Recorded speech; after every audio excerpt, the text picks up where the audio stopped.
So, what is Soul Camp?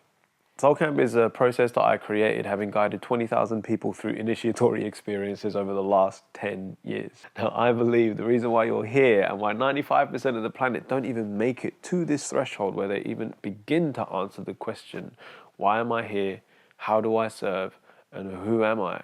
Is because we're stuck in a state of adolescence. Everything goes through these levels of development. The tree doesn't just become a tree automatically. The tree starts as a seed, right? And the seed then becomes the seedling becomes a young plant, and a young plant goes into a tree. Our soul, it goes on the same journey. Without pruning and creating the environment for this seed to become a mighty oak tree, it doesn't happen, and it gets stuck or dies. The river that doesn't flow is a swamp, and a swamp is toxic. And without moving all of the things that are holding us down and keeping us stuck, that are stored in our body, that's not being able to be released and processed, we end up becoming the same.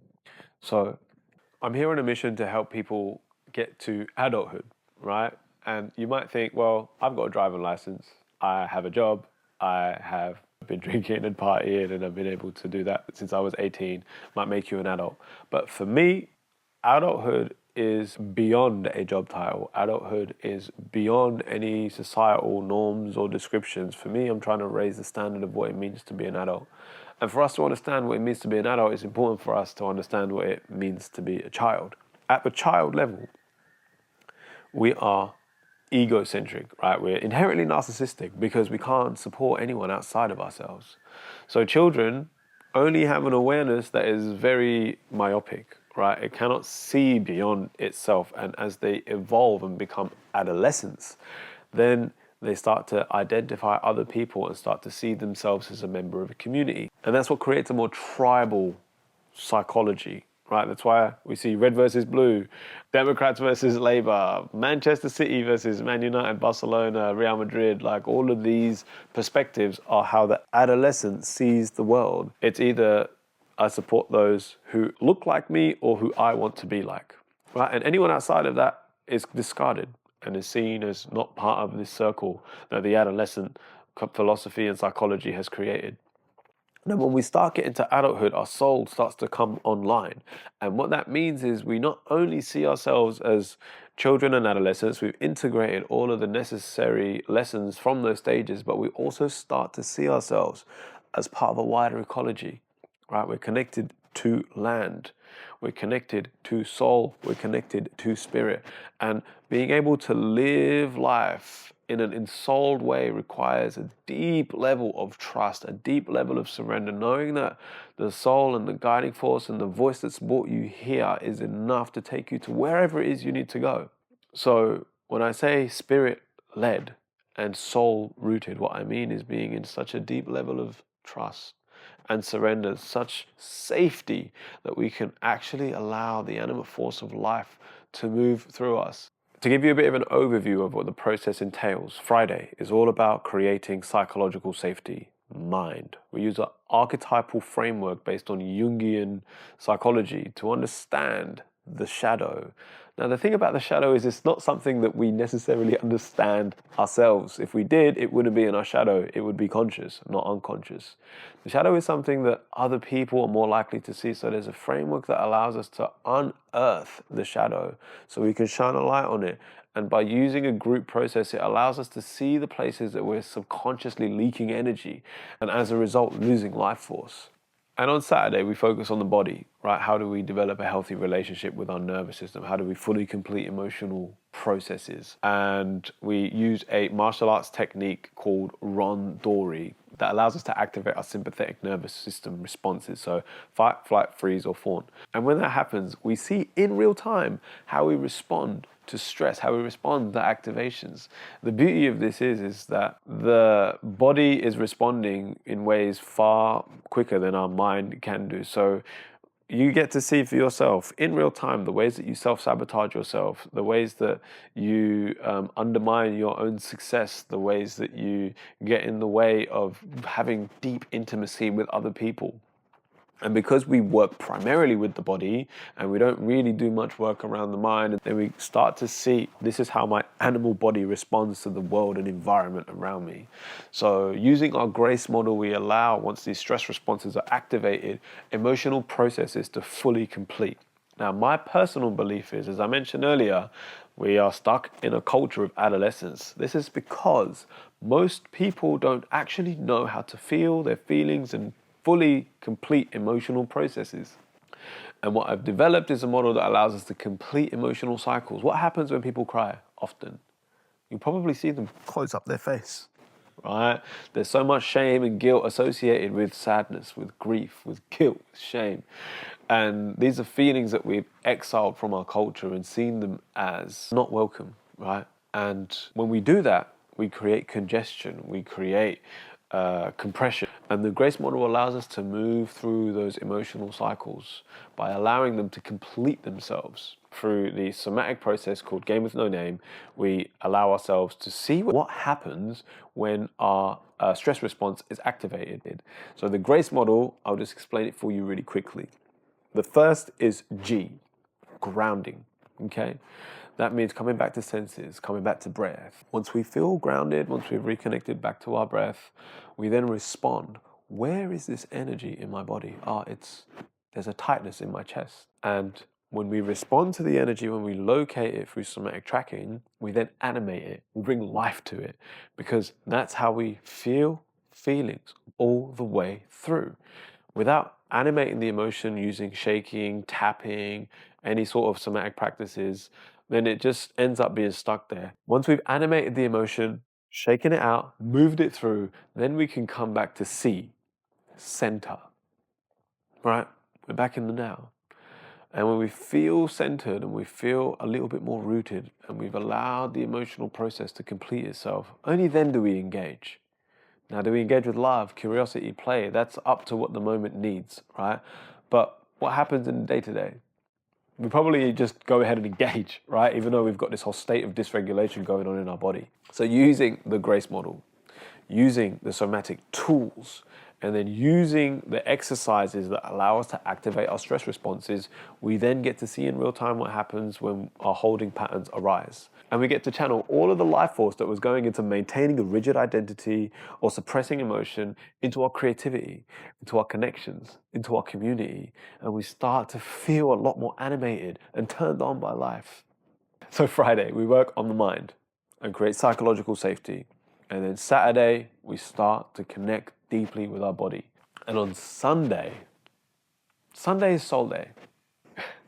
I feel like a lot of the time on retreats, we focus on the dark and ugly stuff, right? And that is important, but how often do you really get to sit with, like, what am I actually here for? Like, what is it that I'm an actual genius at that nobody can take away from you? And how can we cultivate that more?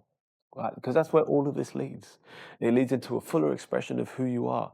The soul is mythopoetic, right? It transcends the language that we've created here as human beings. It speaks the language of synchronicity, of symbolism, of nature, of timing, of dreams. So when we start to cultivate a relationship with the soul, and we start to speak the language of the soul, then we find ourselves guided through life in a way that is a lot more animated. And when we start living a soul-centric, soul-rooted life, then we start to free ourselves, because the soul is the thing that's guiding us always. And then we can start creating worlds where artists can be artists, healers can be healers, because we've connected to our purpose. We trust and surrender to the life that is trying to give birth to us through us. And when we create space for that, then we have a much more sharper instinctual guidance. The same way that the seed then becomes the tree, right? The soul has the blueprints that we need. It's our original instructions that tell us everything that we need to do to live a healthy, meaningful, and abundant life, and also how to serve the world in a much more meaningful way. But the problem is this blueprint, the blueprint of the soul, it becomes blurred. It's blurred by the trauma that we inherit ancestrally, collectively, and relationally. And it's also blurred by the conditioning that we get from living in this capitalist colonial society that sees people not as actual human beings, but something that needs to be productized and monetized. And that inherently creates a disconnection between us and the animate world.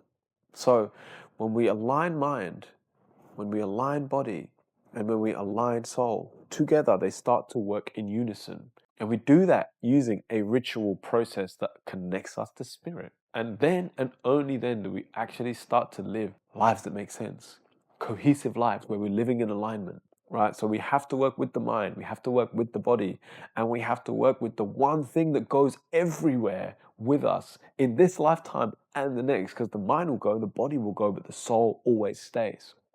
And when we start to work with the soul, when we start to give life to it, when we start to give air to it, then it allows us to live much more fruitful, abundant lives. Some people's souls are tiny embers that you might find at the bottom of the campfire with a little spark there. Other people's souls are forest fires. And the difference between the ember and the forest fire is how much space is allowed for it, right?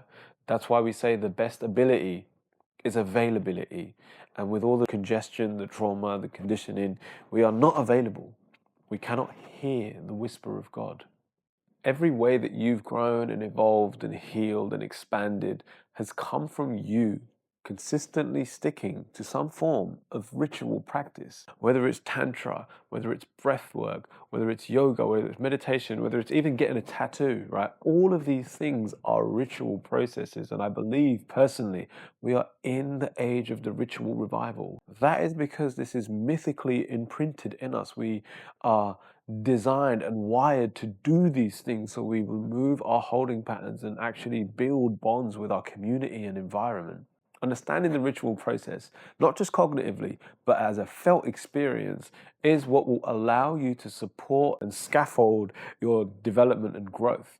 Without it, we just risk being lost at sea without any anchor and ways to connect to our vision, our dreams, our mission. And repeating behaviors every single day creates this resonance that then starts to build and develop and allows us to identify not with the person we are today or who we've been, but the sort of person that we want to be.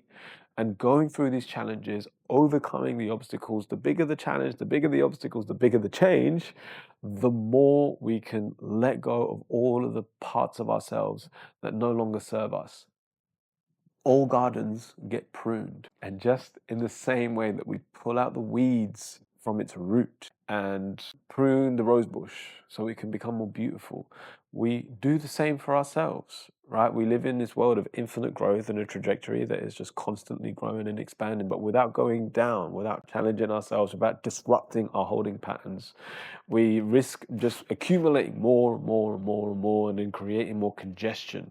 So when we do a ritual process, whether it's as small as a meditation or a yoga or a shaking or connecting to the land in the morning or a prayer, or as big as going to something like the soul camp, what we're doing is we're cutting off the dead leaves and the dead weeds.